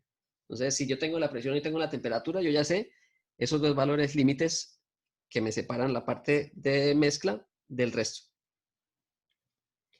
Ahora vamos a empezar a mirar cómo se determina propiedades en esta región y en esta región de acá. Entonces, cómo se determinan las propiedades del vapor sobrecalentado y cómo se determinan las propiedades del líquido comprimido. Entonces, algo que yo les recomiendo siempre cuando vayan a tratar de identificar un sistema dentro del diagrama, porque yo les puedo decir a ustedes, listo, determínenme en qué región está un sistema con tales propiedades, ¿sí? Entonces usted va y busca las propiedades, o yo le doy las propiedades y usted tiene que ir a las tablas a empezar a mirar, bueno, ¿dónde será que estoy? ¿Qué creen ustedes que tienen que mirar para saber en dónde están ubicados? ¿Qué puntos de referencia? Así como cuando usted va a ir de aquí a un lugar, usted va mirando las referencias que tiene que seguir para devolverse o para algo. ¿Cuáles serían esos puntos de referencia necesarios para identificar dónde estoy parado? La cúpula. Pero la cúpula como tal tiene muchos datos, ¿no? Bueno, pues si usted nos da referencia a la temperatura, tendríamos que mirar en esa temperatura dónde están los dos puntos de la cúpula. Exactamente, ¿sí? Estos dos puntos que están acá en verde van a ser siempre las referencias que ustedes van a tener, ¿sí? Es decir, si yo a ustedes les doy un valor de temperatura y un valor de volumen específico, ¿sí? Usted tiene que ir a mirar, bueno, ¿cuál será el volumen específico del líquido saturado? Ah, el volumen específico del líquido saturado me está dando mayor al que yo tengo. Entonces, ¿qué es? ¿Qué sería? Líquido El comprimido. comprimido. Líquido comprimido. ¿Qué pasa si el valor que yo tengo del volumen específico es mayor al volumen específico del líquido saturado? ¿Qué tendría? Vapor sobrecalentado. Mezcla. O puede tener una mezcla. puede ser cualquiera de los dos, ¿no? Necesito otro valor de referencia, que va a ser el BG, ¿sí? Ajá. O sea, si yo comparo con este valor y me da que es mayor, pues yo puedo estar o tanto en la mezcla o aquí en el sobrecalentamiento. Entonces yo necesito comparar con ese otro punto de referencia que es este de acá, ¿sí? Entonces siempre miren los puntos en la campana como puntos de referencia mediante el cual ustedes se va a ubicar dentro del diagrama. Y eso es lo que vamos a mirar ahorita, ¿no? Bueno, las temperaturas y las presiones también funcionan como valores de referencia y vamos a mirar por qué. Entonces, miremos primero qué sucede con el área del sobrecalentamiento.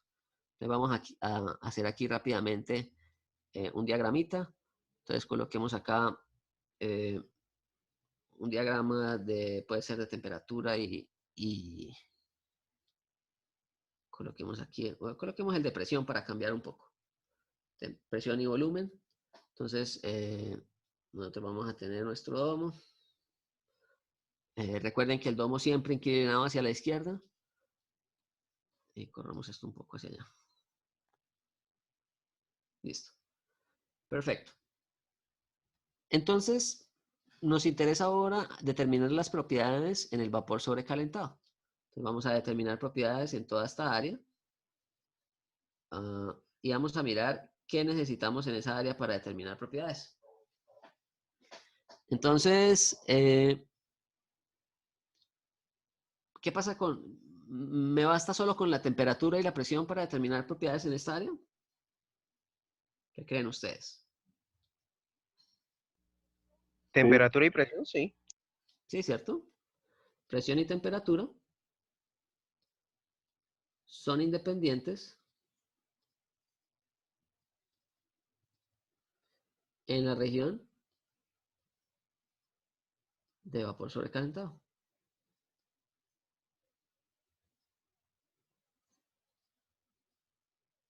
Entonces, al ser independientes y ser intensivas, pues son dos propiedades que efectivamente yo puedo utilizar para determinar cualquier propiedad en esta región.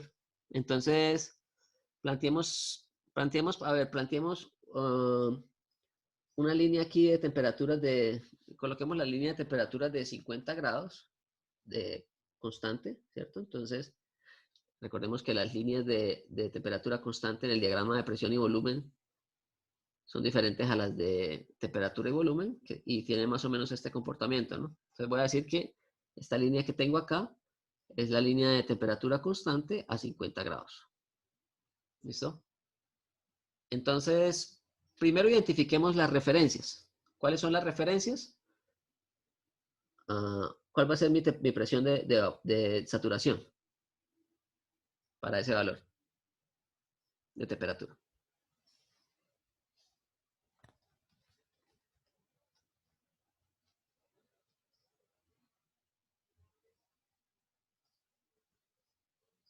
¿Ah? 12.352 kilopascales. 12.3 kilopascales. Entonces coloquemos aquí kilopascales. 12,3 kilopascales. Entonces, pues, para que el agua pueda hervir a 50 grados, nosotros tenemos que crear un vacío, ¿no? Porque esto es por debajo de la presión atmosférica. Bueno, otra cosa. Todas las presiones que aparezcan en estas tablas son absolutas, ¿vale? Todas las presiones son absolutas y pues las temperaturas están en Celsius. Entonces, si necesitamos aplicar alguna ecuación en donde necesitemos reemplazar temperaturas, pues habrá que pasarlas a Kelvin. Pero bueno, estas presiones sí son todas absolutas. Entonces, al ser presión absoluta, pues 12,3 kilopascales estaríamos hablando de un vacío, ¿no? Con relación a la presión atmosférica. Entonces, necesitamos crear un vacío para que el agua pueda hervir a 50 grados, lo cual tiene sentido.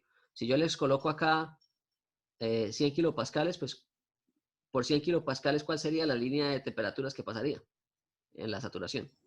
99.6. Es 99 y pico, ¿no? Entonces, esta de acá sería la de 99, no sé qué grados, ¿sí? Y vendría por acá, pasaría por este punto. Bueno, están un poco arriba, ¿no? Porque estamos muy cerca del punto crítico, pero, en fin. Entonces, esta es la región que nos interesa con estas tablas, ¿sí? Entonces, para determinar las propiedades en esa región, nosotros necesitamos garantizar, bueno, en esa región se cumplen ciertas características. Entonces, en esa región, nosotros vamos a tener que el volumen específico es ¿qué? Entonces, el volumen específico en la región de sobrecalentamiento va a ser, ¿cuál va a ser nuestra referencia en ese caso? Para saber si estamos en región de sobrecalentado. El BG, El BG. ¿Y va a ser mayor o menor? mayor que el BG. Mayor a BG. Listo, perfecto. Ahora,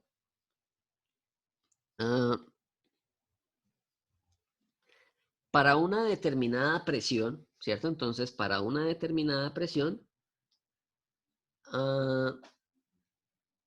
yo voy a estar en la región de sobrecalentamiento si estoy a mayores o menor, perdón, para una determinada temperatura, yo voy a tener sobrecalentamiento si mi presión es mayor o menor a la presión de saturación. Menor. Menor, ¿cierto? Menor, ¿por qué? Entonces acá tenemos una determinada temperatura que es la de 50, ¿cierto? Entonces, para esta determinada temperatura, ¿cómo hago yo para garantizar que esté en vapor sobrecalentado? Es que esté en algún punto de presiones inferior a la presión de saturación, ¿cierto? Entonces, cualquier punto de estos que yo tengo acá, ¿cierto? Van a ser puntos de vapor sobrecalentado a esa temperatura y en cada uno de esos puntos se está garantizando que la presión es menor, ¿cierto? Entonces aquí tenemos presiones menores que la presión de saturación. ¿Listo? Esta es mi línea de saturación. Perfecto. ¿Y qué pasará con la temperatura? Entonces, para una determinada presión, la temperatura será mayor o menor a la temperatura de saturación. ¿No? Mayor. Mayor, ¿cierto? Entonces, fijémonos en algo. Para una determinada presión, entonces imaginémonos la presión de 12,3, ¿cierto? Para una determinada presión, ¿cuáles son los valores de temperatura que... bueno, entonces esta va a ser nuestra temperatura de saturación va a ser esta, ¿cierto? Entonces, yo únicamente voy a tener vapor sobrecalentado sobre esta línea de presiones si tengo mayores valores de temperatura, que son cada una de estas líneas que van pasando así, ¿no? Entonces, esta línea que va pasando aquí es la línea de 99 grados, ¿sí? Entonces, para un valor de presión, yo necesito tener una temperatura que sea mayor a la temperatura de saturación en esa presión. Entonces, un punto por aquí, por ejemplo, ¿sí? O si yo coloco otra isoterma por acá, pues será un punto por acá, ¿sí? Entonces, más o menos ese es el comportamiento en un vapor sobrecalentado. ¿Cómo determinaríamos las presiones? Entonces, vamos a decir lo siguiente. Determinemos ahí tengo que... ¿Había dicho que era 50 grados? No. Sí. Bueno, entonces, para una presión de 0,5 bar, ¿cuánto sería el volumen específico para 0,5 bar y 250 grados?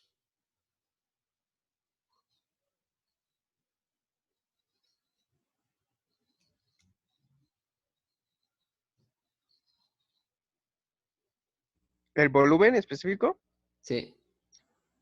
4.8206. Listo, lo tenemos acá, ¿no? Entonces, ¿qué les dije? ¿Cuál es el volumen específico a una presión de 0,5 bar y una temperatura de 250? Entonces, les voy a pedir que me den cuál es el valor, cuál es la temperatura de saturación a 0,5 bar. 81.32. 0,5 bar sería 50 kilopascales, ¿no? Sí. Entonces, a 50 kilopascales yo tengo, ¿qué temperatura? 81.32 grados centígrados. 81.32, ¿cierto? Entonces, para esta presión, ¿cierto? Entonces, si yo trazo acá una línea de presiones por acá, y para esta presión yo tengo una temperatura que está siendo mayor a ese 81.32, que yo les dije que es 250, ¿cierto? Entonces, al yo presentar una temperatura mayor que la temperatura de saturación a esta presión de 50 kilopascales, pues yo ya inmediatamente sé que voy a tener una temperatura por acá arriba que es de 250, que me va a cortar a esa línea de presiones en algún punto.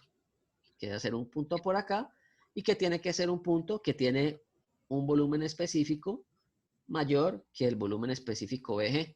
Entonces, ¿cuál es el VG en esas condiciones? Entonces aquí el VG dio 4,8206. ¿Y cuál es el VG? Perdón, este es el 0,001030. no, el VG. Ese es 3.2403. 3.2403. Ah, el VG, sí. ¿Listo? Entonces, y este sería el volumen. Normalmente yo siempre les coloco una arroba para indicar cuál es en qué condición se encuentra ese volumen, ¿cierto? Y el valor de referencia, ¿no? Entonces, en este caso sería el volumen a 250 grados y 50 kilopascales, ¿sí? Y este de acá va a ser el VG a 50 kilopascales porque como le coloco el G, ya sé que estoy en la saturación y solamente necesito la temperatura o la presión. ¿Listo? Entonces, esas son formas de colocar la nomenclatura de las propiedades. ¿Alguna pregunta? ¿No? ¿Todo bien?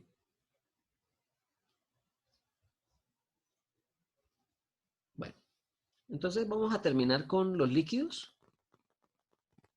Con los líquidos comprimidos. Y les dejo un ejercicio para que lo resuelvan en casa. Entonces, tablas de propiedades. Aquí me quedó mal esto, ¿no?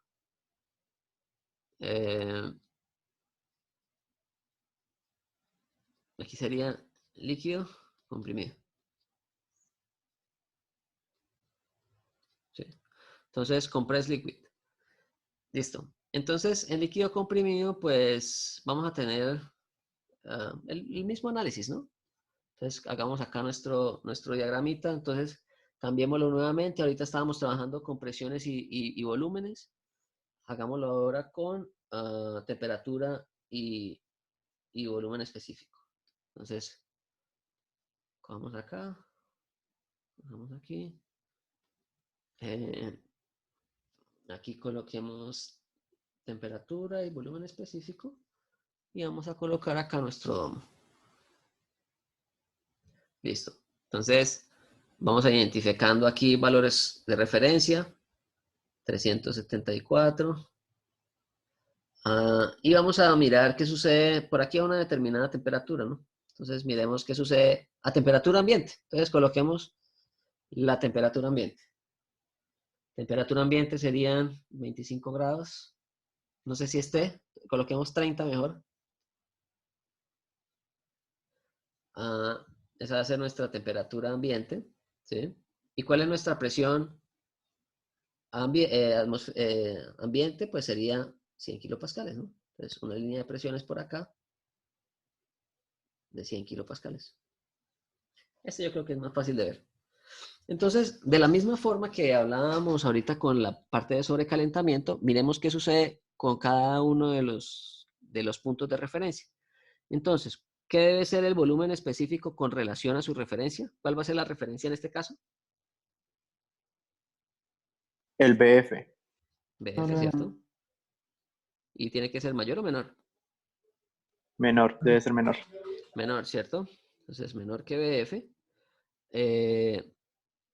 ¿Qué va a pasar con la temperatura? Si yo determino una presión, la temperatura tiene que ser mayor o menor que la de saturación. Si yo determino una línea de presiones de 100 kilopascales, un bar, ¿cierto? Un bar. Para que yo esté en la condición de líquidos comprimidos, la temperatura es menor o mayor a la de saturación. Menor. Menor. Menor, ¿no? Menor, ¿cierto? Entonces, temperatura menor. Recordemos que la temperatura de saturación aquí es de aproximadamente, bueno, coloquémosle 99 grados. ¿Listo? Bueno. ¿Y qué pasa con la presión cuando yo establezco una temperatura? Entonces, yo voy a establecer para un valor de temperatura, la presión tiene que ser mayor o menor que la presión de saturación. Entonces, Menor. Mayor. ¿mayor o menor? Entonces, por ejemplo, para una temperatura de 30 grados, que es la temperatura ambiente, la presión tiene que ser mayor o menor que la presión de saturación para que esté en líquido comprimido. Mayor. Tiene que ser mayor, ¿no? Sí. Mayor, sí, mayor. Entonces, fijémonos que la línea de presiones a esa temperatura va a ser esta de acá, ¿no? Entonces, en este punto que yo tengo acá, mi presión va a ser mayor que esta presión de saturación a esa temperatura. Entonces, bueno, algo interesante de esta parte de líquidos comprimidos es que casi no hay información, ¿sí? Es difícil encontrar valores de líquido comprimido en tablas. ¿Por qué? Porque generalmente, bueno, U, H, pues sobre todo energía interna y H, varían muy poco con las variaciones de presión, ¿sí? Entonces, por ejemplo, agarremos una temperatura, cojamos 30 grados. No, 40, porque 30 no está tabulado. Agarremos 40 grados, ¿sí? Y vamos a mirar qué ocurre a 40 grados cuando yo tengo... A ver. Creo que no tomé más datos. Bueno. En fin. Miremos cuál es el VG a 40 grados.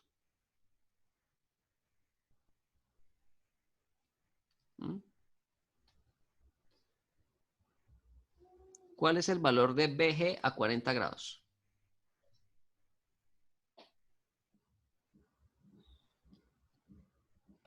$19.515. ¿19? VG. Sí, BG. 19 punto... ¿Por 10 a la menos qué? No, el BG. Sí, VG. El volumen específico. Por eso, profe, pero estamos en las... Perdón. BF. Perdón, BF. BF. Sí. BF sí es 0,001008. 0,001008. A 40 grados, ¿cuál es la presión de saturación? 7.3851 kilopascales. 7.38 kilopascales, o sea, una presión muy bajita, ¿no? Recordemos que esto es presión absoluta, ¿sí? Ahora vamos a mirar qué pasa si yo aumento la presión de 7.38 a 5 megapascales, o sea, a 5.000 kilopascales, ¿sí? Entonces, miremos entonces qué sucede comparando al mismo valor de temperatura, ¿cierto? Utilizando el mismo valor de temperatura, ¿qué va a pasar con la presión cuando yo la aumento hasta 5.000 kilopascales? Entonces, con 5.000 kilopascales y 40, ¿cuánto da el volumen específico? 0.001005. 0.001005. 0.001005. ¿De cuánto fue la variación? ¿Sí? Y yo aumenté la presión tremendamente, ¿no? Imagínense. 5.000 kilopascales son 50 atmósferas. Eso es bastante, ¿sí? Entonces, miremos ahora qué sucede con la energía interna. La energía interna en la condición de líquido saturado a 40 grados. Energía interna F a 40 grados. Bueno, ahí ya sabemos que es a 40 grados. Sí, 167. Ah, ¿y la interna? La energía interna, sí. 167.53. 167.53 kilojulios por kilogramo, ¿no? Sí, ¿Y cuánto da la energía interna a 5000 kilopascales? Y en la misma temperatura. 169.92. Perdón, 166.92. 166.92. ¿Sí? Kilojulios por kilogramo. ¿De cuánto fue esa variación? No fue ni del 1%. ¿Sí? Una variación ahí de... Bueno, aquí tiene una calculadora y hace ese cálculo.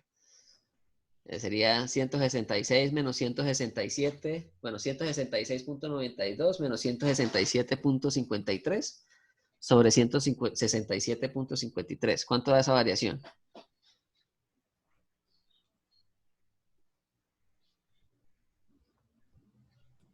O sea, el verde menos azul sobre el azul.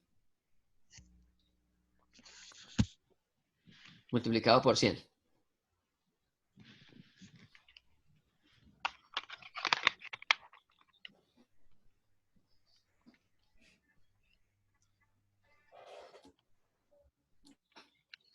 ¿Ah? 0,36%. 0,06. No, 0,36. 0,3%. Entonces es un error, o sea, es una variación completamente insignificante, ¿sí? Entonces, ¿cuáles son los motivos por los cuales casi no hay datos de líquido comprimido? Sobre todo cuando estamos hablando de energías internas y volúmenes específicos. Es que yo puedo aproximar, ¿sí? Yo puedo aproximar los valores de energía interna y de volumen específico a cualquier presión. Entonces, si nosotros estamos trabajando a 5 bar, ¿cierto? Entonces a 500 kilopascales, ¿sí? Entonces yo puedo aproximar los valores de energía interna y de volumen específico si yo calculo los mismos valores a la misma temperatura que yo esté trabajando, ¿sí? Porque con la temperatura sí cambia, ¿no? O sea, si yo produzco cambios de temperatura, sí cambia bastante, ¿no? Entonces, por ejemplo, fijémonos aquí. Sí, en los volúmenes también, pero sobre todo en la energía interna, ¿no? Entonces, en la energía interna, si yo tengo 20 y cambio a 40, pues estoy duplicando la energía interna, ¿sí? Entonces, en líquidos comprimidos, variaciones de temperatura tienen un efecto grande sobre los valores de las propiedades. Ahora, variaciones de presión casi no tienen influencia sobre las propiedades. Entonces, ¿eso qué quiere decir? Que para la energía interna y para el volumen específico, para esos dos en particular, entonces vamos a colocar acá. Para U y volumen específico, yo puedo decir que el volumen específico a un valor de presión y temperatura se puede aproximar al volumen específico del líquido saturado al mismo valor de temperatura. ¿Listo? Y lo mismo puedo hacer con la energía interna. La energía interna a un valor de presión y temperatura, yo lo puedo aproximar a una energía interna del líquido saturado a la misma temperatura, ¿sí? Entonces, eso lo acabamos de ver acá, ¿no? Las variaciones son insignificantes, ¿sí? Tendrían que ser unas variaciones de presiones muy, o sea, grandísimas, pero inclusive, si yo lo llevo hasta 15 megapascales, o sea, muchísimos órdenes de magnitud mayor, yo tengo una variación, póngale que sea del 1%, ¿sí? Entonces, las variaciones son casi que nulas. Ahora, para la entalpía es diferente. Entonces, para la entalpía, y lo mismo para la entropía, ¿no? Para la entropía el cambio es mucho mayor, ¿no? Entonces, si nos fijamos acá, nosotros tenemos valores de entropía que sí van cambiando con valores, con variaciones de presión, ¿no? Entonces, por ejemplo, nosotros tenemos acá, bueno, aquí no tanto. De pronto mayores temperaturas. Oye, aquí no es tanto. Bueno. Entonces, con la entalpía, ¿qué sucede? Con la entalpía nosotros vamos a hacer, hay un análisis como una especie de aproximación, ¿no? Entonces, lo que nosotros hacemos para la entalpía es lo siguiente. Nosotros sabemos que, bueno, la entalpía a una temperatura y una presión, nosotros la podemos aproximar a la entalpía del líquido saturado a un valor de temperatura más una presión por el volumen específico del vapor del líquido saturado multiplicado por la temperatura. ¿Listo? Eso es más o menos lo que se está tratando de decir con esa aproximación. ¿Sí? Perdón. Energía interna. Energía interna, acá. Bueno, pero ¿qué necesitamos nosotros garantizar para poder aplicar eso? Nosotros vamos a hacer lo siguiente. Nosotros vamos a reemplazar este término. ¿Ya empezó la siguiente clase? ¿Por dónde va a ser? ¿Para allá o por allá? Bueno. Bueno. Entonces lo que hacemos aquí nosotros es que reemplazamos este UF o sea, nosotros tenemos aquí UF es igual a HF, ¿cierto? Menos P por BF. ¿Sí? Y ese P es de saturación. Bueno, si quieren, en la próxima clase yo les explico esto para que no cerremos así tan la carrera. ¿Y qué? Y les voy a pedir que entonces que hagan este ejercicio más bien. ¿Sí? Entonces, en la próxima clase me acuerdan lo de explicarles lo del líquido comprimido, cómo se calcula la entalpía en líquido comprimido, pero es algo bien sencillo. Entonces, en la próxima clase empezamos con eso y empezamos ya a mirar lo de gases ideales, para que en la próxima clase terminemos ya el tema del parcial. Entonces, ¿qué nos dice este ejercicio? Que tenemos un tanque rígido, ¿sí? Entonces, tenemos aquí un tanque. Y en el tanque tenemos 10 kilogramos de agua. Entonces, tiene 10 kilogramos. A 90 grados. Temperatura del sistema, 90 grados. Y nos dicen que 8 kilogramos de agua están en la forma líquida. ¿Listo? Entonces, la pregunta es, determine la presión. Eso es súper sencillo. ¿Cuál sería la presión del sistema ya? ¿Cuál sería la presión del sistema? Si nos están diciendo que de los 10 kilogramos que hay en ese tanque, 8 son de agua líquida, ¿en qué condición está ese sistema? En mezcla. Está en una mezcla. Okay, y nos están dando la temperatura. Entonces, ¿cuál va a ser la presión? La presión de saturación a 90 grados centígrados. Listo, perfecto. Y lo otro que nos están diciendo es, determine el volumen del tanque y determine la energía del sistema si se calienta hasta 150 grados. ¿Listo? Entonces, ¿La energía se refiere a la energía interna? La energía interna, sí. Listo.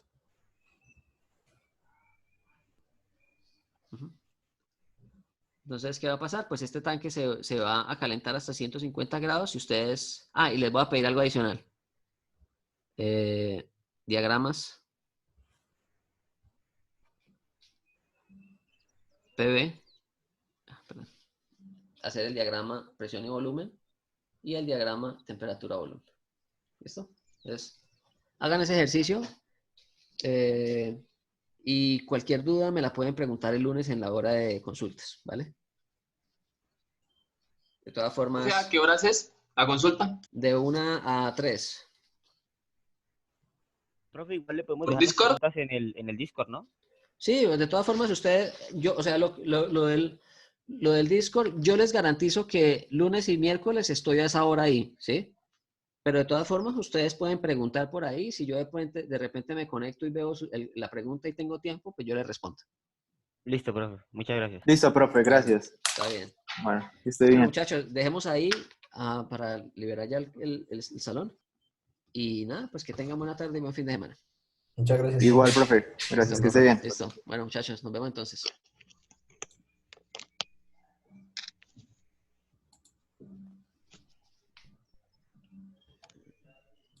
¿Habrá preguntas? La clase la subo ahorita inmediatamente. No hay problema, Jesús. Apenas la compile, yo la subo.